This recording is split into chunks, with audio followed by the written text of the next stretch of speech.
Hello everyone, in this video I'm going to show you how to make a planetary gearbox in SolidWorks using the gears in the toolbox. So here if we go to the toolbox and go to Asymmetric, go to Power Transmission to the gears, and then we go for a spur gear, say create a part, and so we're going to make a sun gear and we're going to make a planet gear, and then we go for the internal gear to make the ring gear. And then we also need to make a planet arm to attach them together. So here we go for a gear modulus of 4.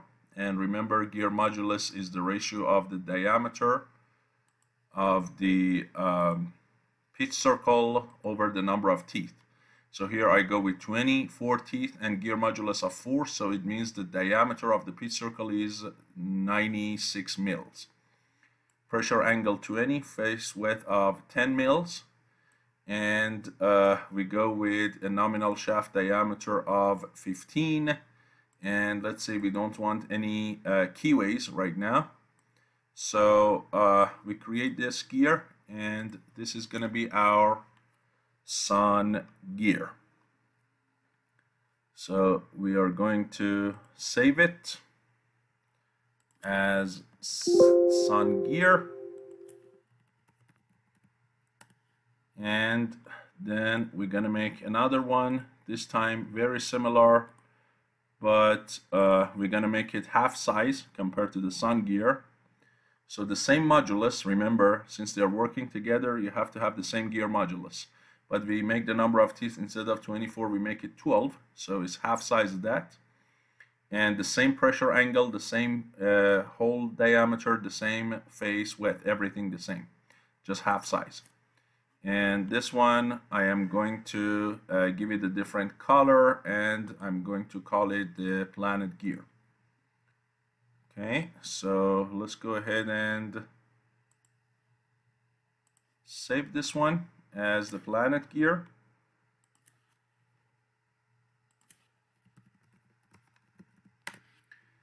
Then we finally create the internal spur gear, and this is going to be our ring gear. Again, this one has to have the same module as the other ones, so this one also going to be 4. Now number of teeth, we choose twice as much as the sun, so it goes with 48 teeth, the same pressure angle, and here the face width, we use the same 10 that we did for the other ones. Now here we need to make the outside diameter big enough so not only you see the teeth, you also see some extra material around the teeth. So here 4 times 48, you're looking at 192 mils. So I have to go with a number bigger than that. So here I go with 220 mils. And there we go. Here, that's our ring gear. And again, change this color and save it as the ring gear. Okay, so here we save it and we gave it a different color. Now we are ready to start our assembly with these, and then later I add more planet gears. I make 3 of them, but right now we just start with 1 planet gear, and then we're gonna go from there. So the first thing is you bring in all 3 components, and you make sure none of them is fixed. So here we go, the 3 components are in, make sure they are all float. Now what I'll do is I lay them all on the front plane of the assembly, so I choose the front plane of the assembly and the back plane of the sun gear. I make it coincident, as you can see, and I repeat that for the ring gear, and finally for the planet gear. Okay, so now they're all on the same plane. Now the other thing we need to do is to make the sun gear and the ring gear to only spin about their center, okay, and not freely move on the front plane. So here I go with a sketch on the front plane of the assembly, which could be even a single point. It does not even need to be a circle, so I can just create a single point or a circle. Let's go with the circle so I can use concentric later. So I create a circle, and the diameter of this can be any number. Here I choose it to be the same as the diameter of the shaft holes for the planet and for the sun. So I make it 15 mil. Let me change the units to mil. Okay, so that is 15 mil, and then now I'm going to make the shaft hole of the sun and the circle concentric, like this. Okay, so now the sun should only spin in place, as you can see. Repeat that for the ring gear. Okay, get that circle of the ring gear and the circle of the sketch. Again, make them concentric. Okay, so let's see.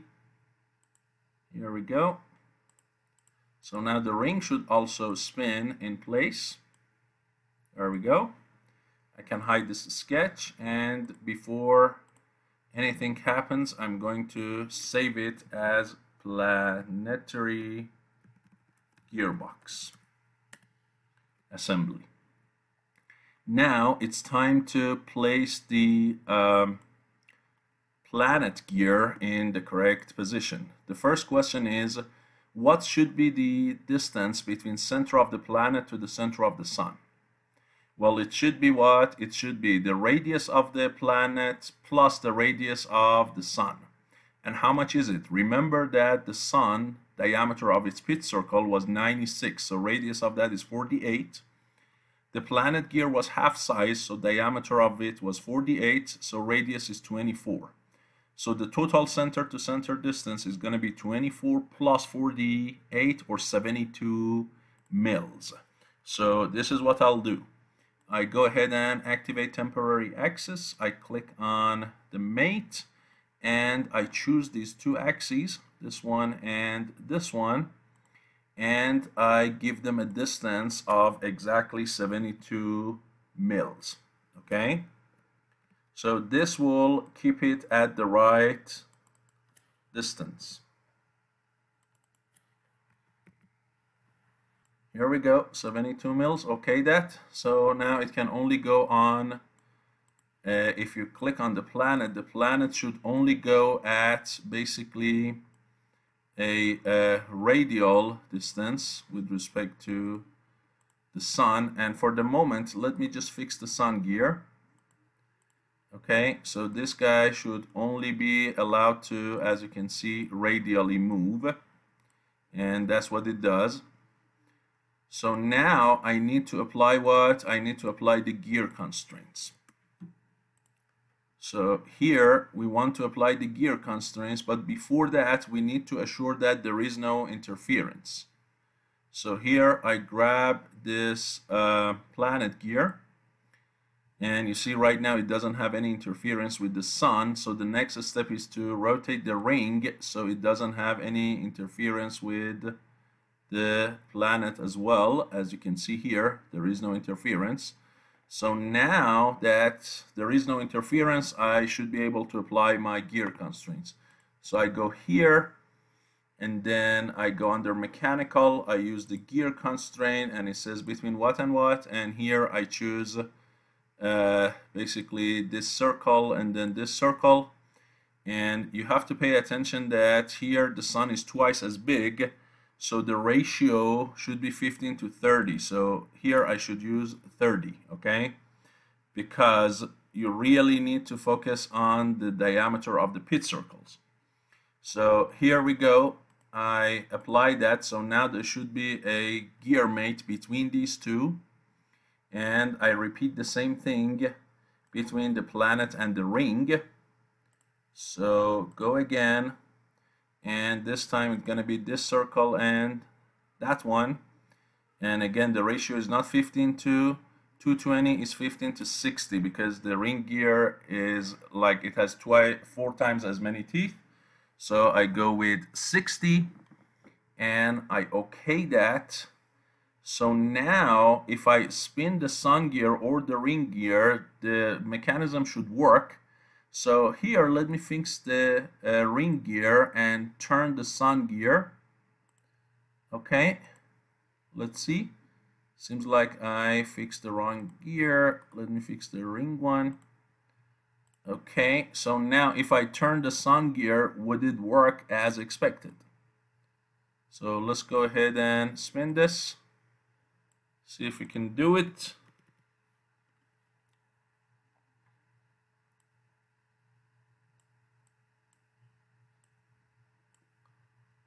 Okay, let me use rotation of components.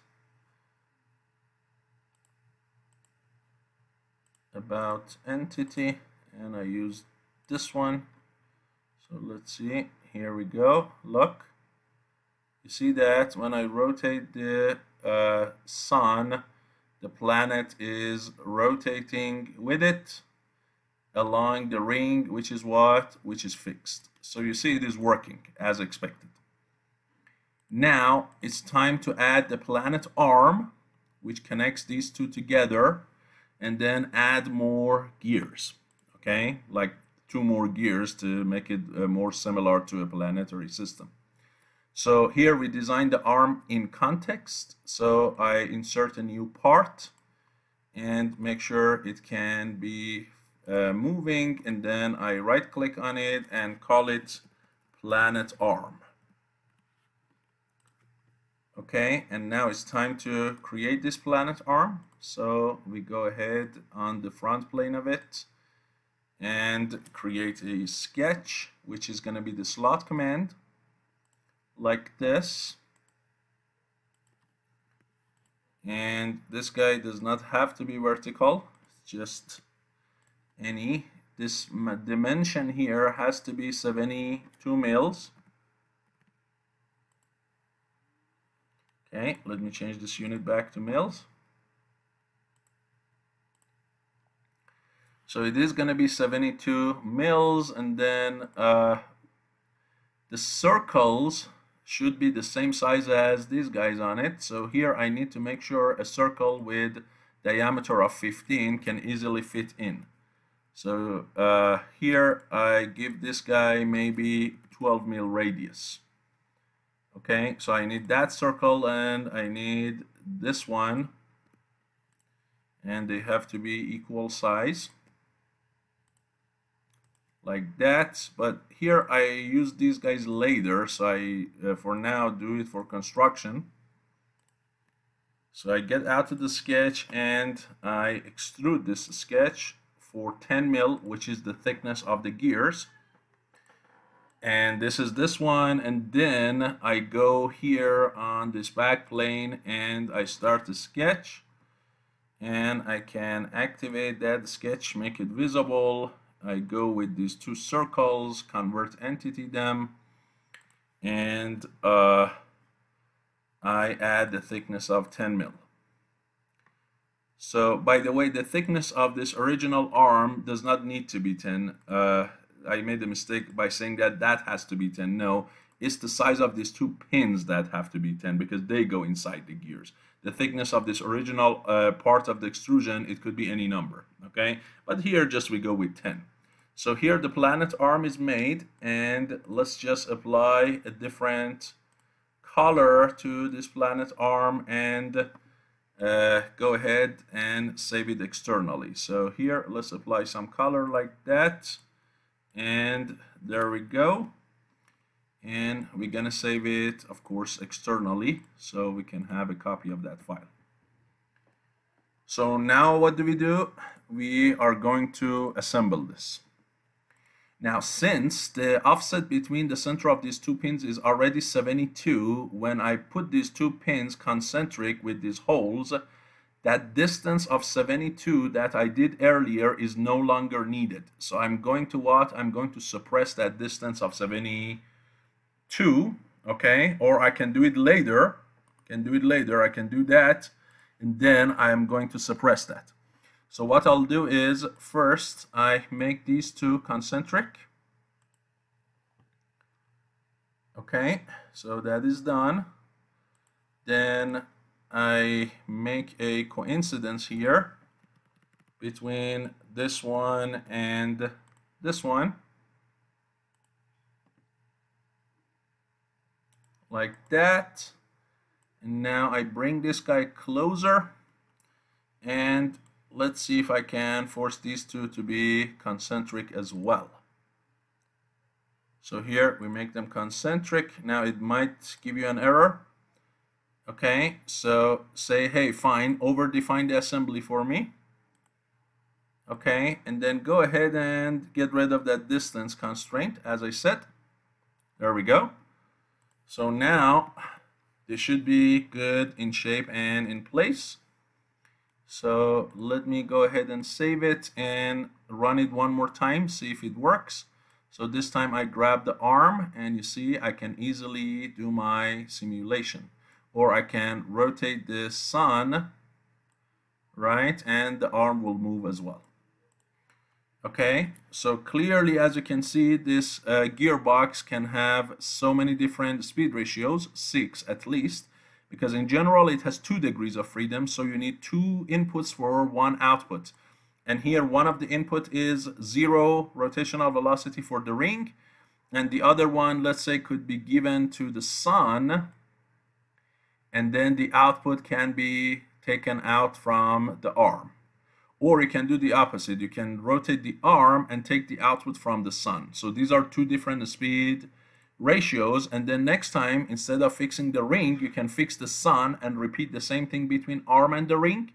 And one time you can fix the arm and repeat it between sun and the ring. So you can have 6 different speed ratios. And although this mechanism is very compact, it can give you different speed ratios, and that's the good thing about planetary gears. So now I want to make what? I want to make more of this. I want to make 2 more of that one. So instead of me bringing 2 more of that and then assemble them the same way that I did this original one, I simply use a circular pattern. So I go here with circular pattern, and I say I want to basically repeat this guy, equal spacing, 3 samples, and the axis should be basically the center axis, so I can use that big circle. And here we go, I got 3 of that now. And if the first one has no interference, these 2 also should have no interference, as you can see. Okay, so all of them are good. The only thing is to modify the arm to have pin for these 2 other ones. So here, first I save it, then I go back to the planet arm, and I'm going to fast modify that one as well by another circular pattern. So I go here, circular pattern. It says, what is it you want to basically pattern? And I say both of the extrusions, the original handle and the pins. And I want equal spacing, 3 of that, and my axis should be about this arc here. So you see, it made basically 2 other copies of that, and when they merge, they're gonna get you this kind of star-shaped member. It's not really stars, like half of stars, like the Mercedes-Benz symbol. So it makes that, and the good thing is, because everything is patterned, the extra pins are now already what? Concentric with the holes of the other 2 planet gears. So now seems like I got everything under control. Let's just do a motion, see if it works. Okay, so here I grab the planet arm again and I rotate, and there we go. Look, it is working as expected, working just beautifully. And if you want, you can alternate. So for example, here we've got the ring fixed. We can go ahead and make the ring float and fix the sun. Okay, so again, if I rotate the arm, this time the ring should spin, and you see it does. Okay, or you can fix the arm, as I said, and make the sun free to move. So now if I move the sun, the ring should move, or if I move the ring, the sun should move. Okay, so let's go ahead, and now here it's not going to be as easy as the other ones, so but you can see if I grab the correct point, it does work. And now you clearly see the sun and the ring are going in opposite directions, so this could be a reverse gear for you. Okay, so hopefully it was useful to you how to make a planetary gearbox, a simple one, in SolidWorks using the gears in the toolbox. Thank you so much, and I'll see you in the next video.